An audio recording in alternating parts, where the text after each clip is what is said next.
What's going on, everybody? This is Captain Chad, Buck Roger Charters, and today is a maintenance day. I've got 3 boats I've got to work on. Just little miscellaneous things. Some things are pretty serious, which is what I try to take care of those first. So I'm in the yellow boat today, the Team Buck Rogers boat, 27 Polar.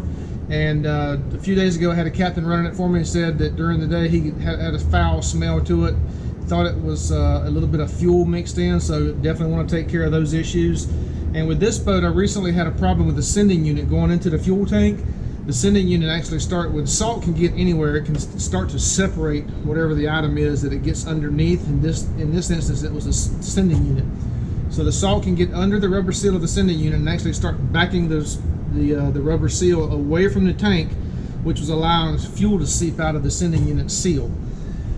It's a repair I've done before. Just over time it starts to get bad again with the salt exposure and just running every day.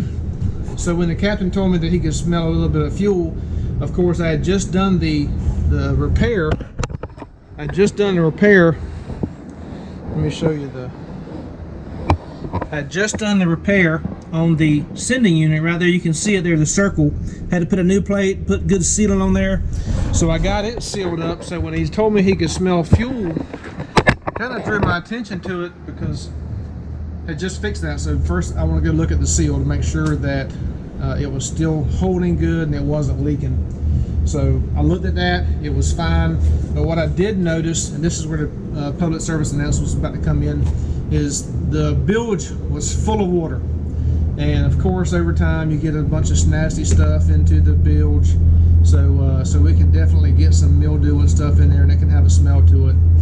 So the PSA was, you probably saw one of my recent PSA videos about a spare bilge pump in the boat. But you also want to maintain the regular bilge pump that you have and make sure that it's working. Not only the bilge pump is working itself, but also your float switch. You definitely don't want to be offshore or fishing anywhere around the St. Johns River where the river can be dangerous. It's deep and there's a lot of current. Tugboats and stuff can come by. You can take on water all kinds of different ways. But you always want to make sure your bilge pump is working, and you want to make sure your float switch is working. And the way you can test that your float switch is working is every time you go from one spot to another, I make it a habit of hitting my bilge pump switch on the console. And as you're taking off, the boat goes up like this, and any water in the hole will go back to the back, which is where the bilge pump is. And if there's any water back there, when you hit the bilge pump switch, the bilge pump will kick it out. And if you notice there's a lot of water in your bilge whenever that happens, then there's a good chance that your float switch is not working. So in this case, when I looked into the bilge, I found a lot of water. After I drained it out, there was like 60 gallons of water in the bilge.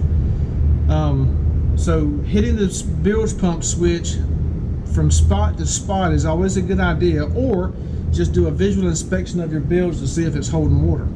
And if it's holding water, you know that you've got a problem of some sort. If you hit the switch and your bilge pump kicks the water out of the boat, then you know it's not the bilge pump.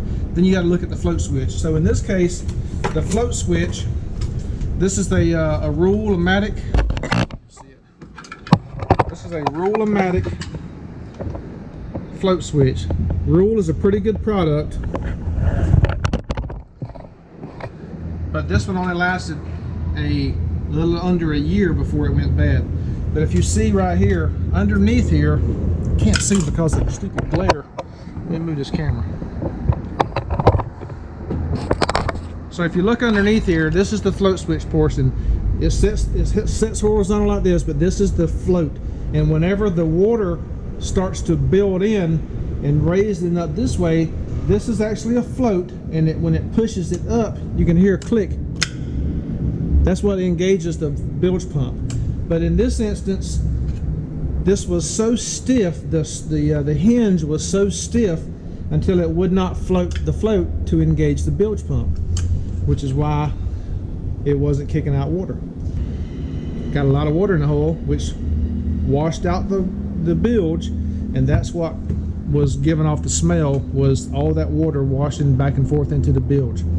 And the fuel smell that he smelled was just the residual fuel that was left over from the fuel leak that I had fixed already. So that was where the fuel smell came from. So all good, just a float switch. And these float switches also have a tester right here. You can push the float switch down to test. So if you push that down and the bilge pump kicks on, you know your float switch is good. You ain't got to fill the bilge up with the water to test that.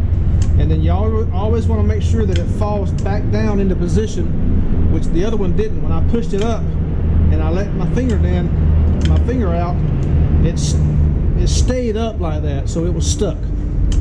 But you always want to make sure, one, you have a spare bilge pump, two, check your bilge pump regularly when you're on the water, and three, always make sure that your float switch is working.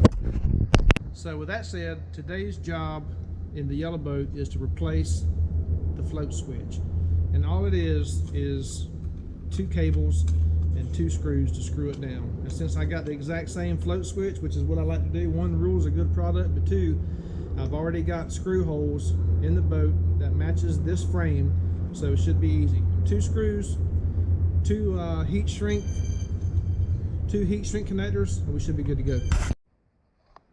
So we're going to go through a tool inventory for the tools needed for this job. Again, we're doing the float switch, 2 wires, 2 screws. So obviously you need the screws, which I only have 1, so I got to find the second one. Oh, the second one is still down there, because the way this one's designed is one screw slides in, then the other one screws straight down. So this one has an open hole, so you slide it on the first screw that you leave in place, then you can tighten it, and then this hole lines up perfectly. So we got that. Obviously we got the screwdriver to screw the screws in. Always, when you're working in a bilge, especially in the bay like I am, you want a headlamp. I got a headlamp and a flashlight so I can have light from 2 different directions. So your light, and you got to have your heat shrinks, and you got to have your liquid electrical tape. The best connector for saltwater or any kind of a marine environment or water environment is a heat shrink. And what I mean by a heat shrink, if you don't know, is whenever you put your wires in here and you crimp it, you take a lighter.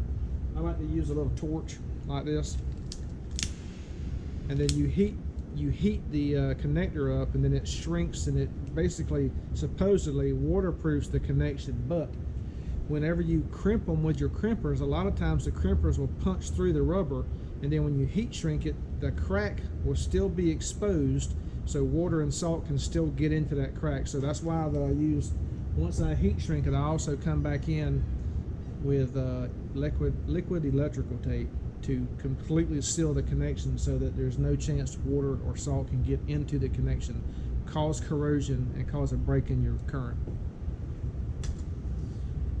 And as far as the connectors, you have different colors, and the reason you have different colors is because each one, as you can see the size difference, each one is for a different size cable. So if you use a small cable and you use a yellow connector, which is designed for a large cable, if you use a small cable inside this connector, crimp it, and try to heat shrink it, the heat shrink is not going to shrink enough to waterproof a small cable. So you have to use the correct connector for whatever gauge wire it is that you're using. And you can do that by either reading the package on the connectors you buy and knowing the size of the cable that you have, or you can just kind of do it by sight and feel on which one goes in there pretty snug. And sometimes it depends on the inside, it depends on the size of your cable, whether the cable goes inside that the metal part that you actually crimp. So that's how you determine which connector that you use. Man, you guys are already in here. You guys are quick studies. I was about to show you where the bilge pump is, but apparently you already see where it's at. So so good job, way to be paying attention.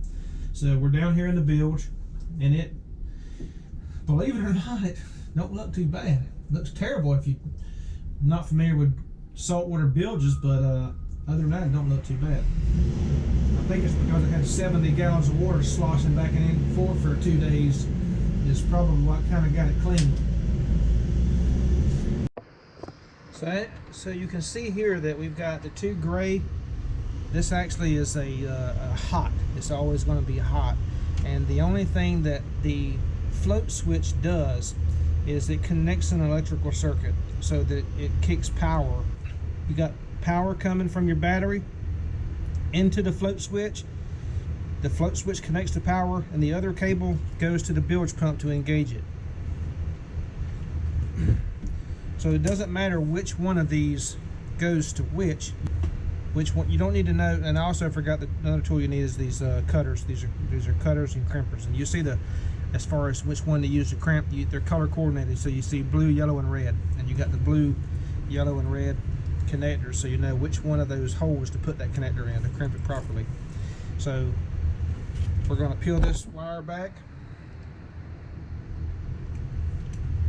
expose that good pretty wire, and we'll do that for both of these. I'm going to use a blue connector. Let's see if a red one will work. Let's see if it's fit in there. Oh yeah, red will work fine. So we'll use the red, get it in the red setting, push it good, get a good connection on there, bring the other end,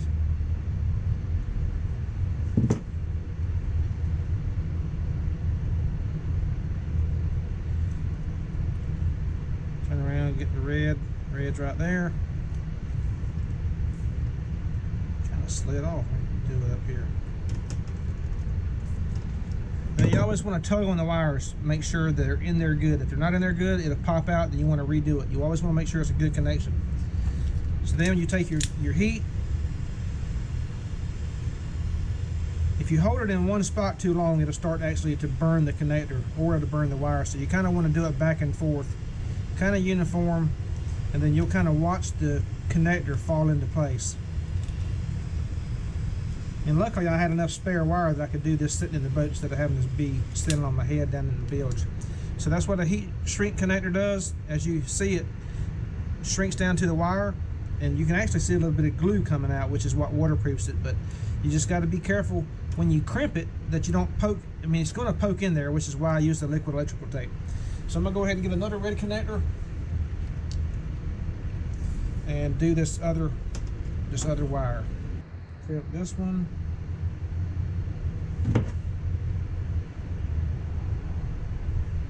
And when you crimp these, you want to make sure before you crimp it, you push that wire into the connector so that you know it's bottomed out good before you give it a good crimp. And then heat shrink it. If I had $1 for every heat shrink that I've done, I wouldn't have to be doing this video right now or running fishing charts. All right, bam, done deal.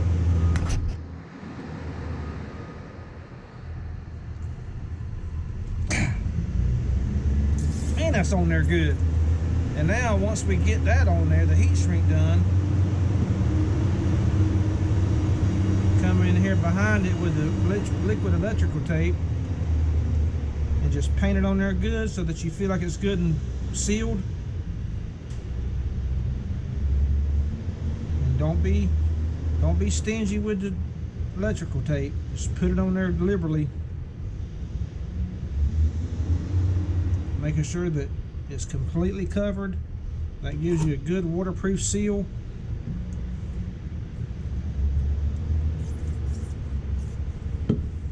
Now if I turn this upside down, the bilge pump should come on, and I can hear the bilge pump working, and then it falls back down into place. The bilge pump cuts off.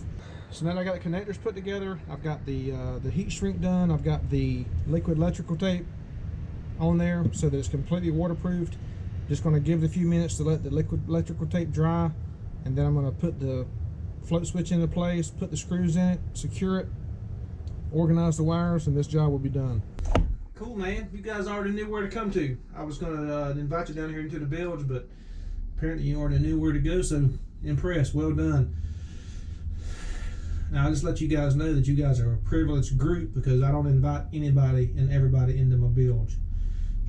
Kind of a personal area, you know, is where the float switch is going to go. And another thing you want to do too is if you look right here, there's a lot of scales and stuff. So sometimes inside these bilge pumps have a grate on them, and that grate, see, here's a piece of plastic. All this stuff needs to come out because it can get jammed up in here and cause your pump to burn up. So you always want to inspect your bilge every so often to make sure you get all that stuff out of here. And you see all these scales that get down in here from fish. They can fill the grates to the bilge pump up, and then they can clog it too. So all this trash and stuff needs to be cleaned from time to time. And the way you pull this bilge pump out is you see these little red clips right here. You just push one on this side and push one in on the other side, and then it should lift. It should just lift right out of its cradle. So that's one side, push that side, and then it lifts up. But overall, it's pretty clean inside there, so no real areas of big concern. Everything looks pretty good with that bilge pump. Check the impeller. The impeller is moving freely. You want to make sure your impeller is not stuck. As long as it spins on its own, it should be good. So that feels good. Now, if that impeller wasn't moving, you make sure you snap that back in where it's secure. I'm gonna go ahead and get this trash out before I put the float switch in here. Again, the clean bilge is the happy bilge. So you want to get all this trash out.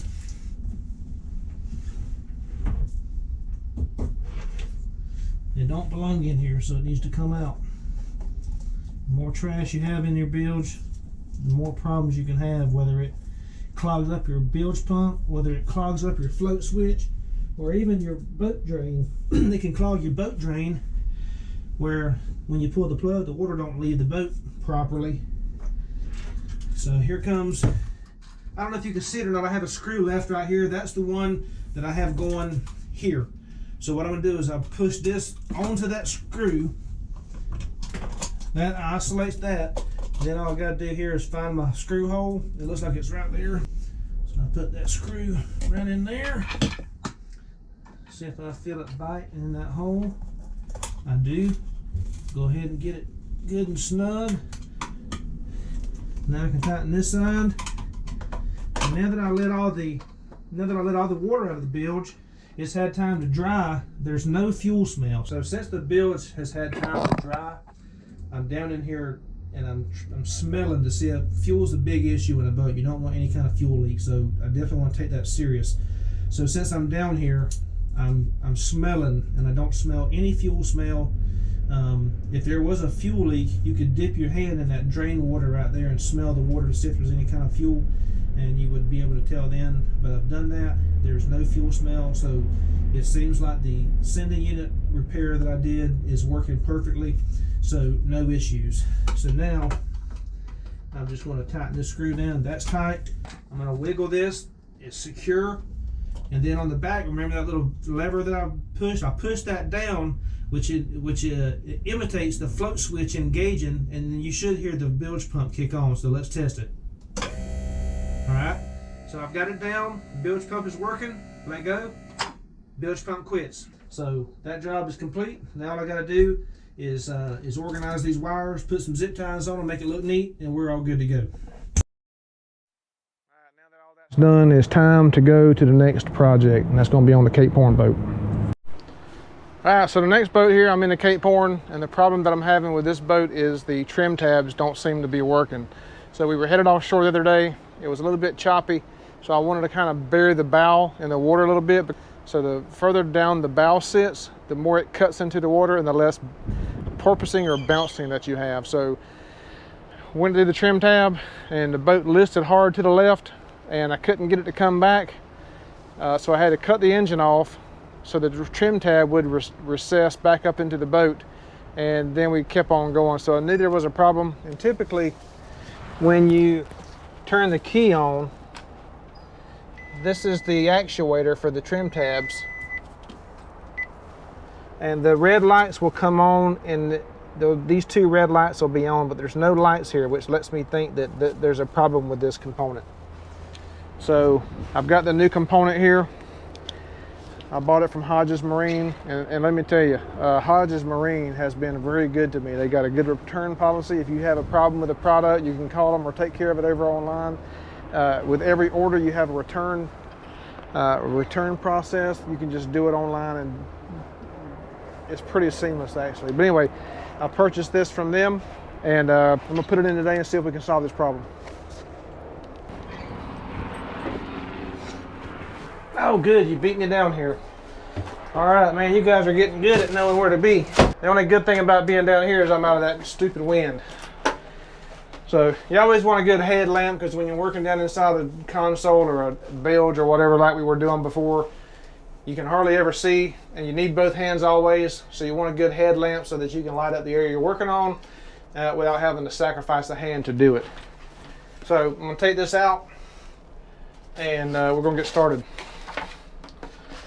So this boat has a trim tab on each side, and because of the size of the boat and because of the force of the water on the trim tabs, this boat has dual rams, which means it has 2 pistons on each trim tab. The first switch that I bought only had 1 per trim tab, so it was the wrong switch. So when I told you about Hodges Marine return policy, I used it right there and it was perfectly seamless. This is the new switch.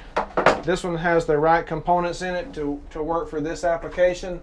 So I'm going to pull this one apart and then hook this one up and see if we get some action. We already know we don't get any lights to come on the one that's in the boat now. So I'm going to hook this one up. It should just be plug and play. So all I got to do is unplug the old one, plug in the new one, and I should know right away. Well, the GoPro died, so I got to use my phone. So anyway, the new component, the new Lemco actuator. So the cords that we have here, I'm not sure what that is. That's some kind of communication cable, but the red and black are your power cords. The orange is the wire that is connected to the key.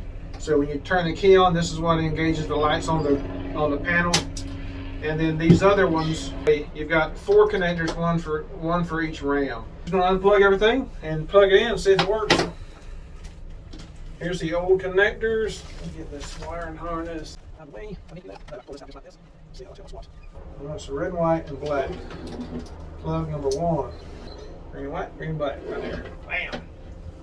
Pop! There's that one. You push them in, they click. You push them in, they click. You hear them, so you know that they're seated properly. And then I got one more green. That one's going to go there. All right, perfect. Now I got all the actuators plugged in. Now I need to do the power cord. Power cord is here. You probably can't see that, and I'm sorry, but I don't really have a good prop for this phone. Power cord, pop. And then I have the orange cable, which is going to be the power to the switch. Okay, so before, remember I showed you this panel and there was no lights. So when everything is working properly, this panel will have lights on it, red lights. And the indicators, the different lights, show you how much engaged the trim tabs are. So this is, I've got the key turned on upstairs. The only reason there's no lights on, I hope, is because I haven't got the ignition wire hooked up. So as soon as I hook up this ignition wire, then these lights should come on. It's going to go down and then come back up. It's like doing a self-check of the system. And since the trim tabs are not engaged, the light is going to be at the top in these red arrows. And as I engage the trim tabs, then it's going to go down to show me how far down the trim tabs are. 50% halfway, 100% all the way down. So let's touch this. As soon as I touch this yellow wire or orange wire to this orange wire, which is coming from the switch, as soon as you turn the switch on to the boat, this orange wire has power to it. Before you turn the key on, there's no power to it. So as soon as I touch these wires, the light should engage. So fingers crossed right now. Boom. That's perfect. And I heard it engage the trim tab. So now whenever push this down, the light should go down. I hear the trim tab working, so I know that this switch was the problem. So this problem is now solved. So all I got to do is button it back up. And then that's one side, and then I do this one, that's the other side, and then up, it goes back up. And the way this one works is when you turn the key off, it's what's called self-retracting. So then as soon as you turn the key off, the trim tabs retract. To have it lifted and the trim tabs are still down, the forks of the forklift can damage the trim tabs. So it's a good safety measure for your trim tabs to have self-retracting feature, which this one does, so that if I forget, the boat, it does it for me. So that's the that was the problem, is this actuator. I'm super glad that's what the problem was. Now it's fixed. Now all I got to do is take the old one out, run the wires through the console, button it up, and get everything here cinched up with some zip ties, and we're good to go. Hey, I appreciate you joining me for this little maintenance video. I do a lot of maintenance in the boats myself. I like to know about my boat, and I would encourage you to do that as well, is to learn your boats. So anytime something goes wrong, instead of calling a mechanic, which I'm not trying to cost mechanics any money, but a lot of times things like this that aren't that complicated, the mechanics don't have time really to tie up their day over something simple. Sometimes you just don't have time and you have no choice but to take it to a mechanic. I do respect that and understand that too, but if you have the opportunity to try to fix something yourself in your boat, one, it makes you feel more self-reliant, and two, you get the opportunity to learn your boat so that in the event you're on the water, something happens, you're familiar with this boat and you know what to do to get you and your crew back to the dock safe. So I do enjoy working on boats. Sometimes it gets too demanding because I have too many things going on at the same time, so I have to get some help sometimes. But I like doing everything myself because I like to know my boats. So this is just a brief look at a one maintenance day out of who knows how many that I actually do of different projects that I work on with these boats. These boats are in a saltwater environment, so that something's always going to be breaking. It's just the nature of the beast. It's just going to happen. You put something in that saltwater environment, corrosion is going to get you, and you're going to have to stay on top of these things, which is why maintenance and preventative maintenance and repairs are very important in this business and hobby. So thanks again for watching. I appreciate you guys watching this video. Hopefully it helps some of you if you have either a bilge pump, float switch, or trim tab problem. Just a couple things that I did this day. Appreciate it. See you next time.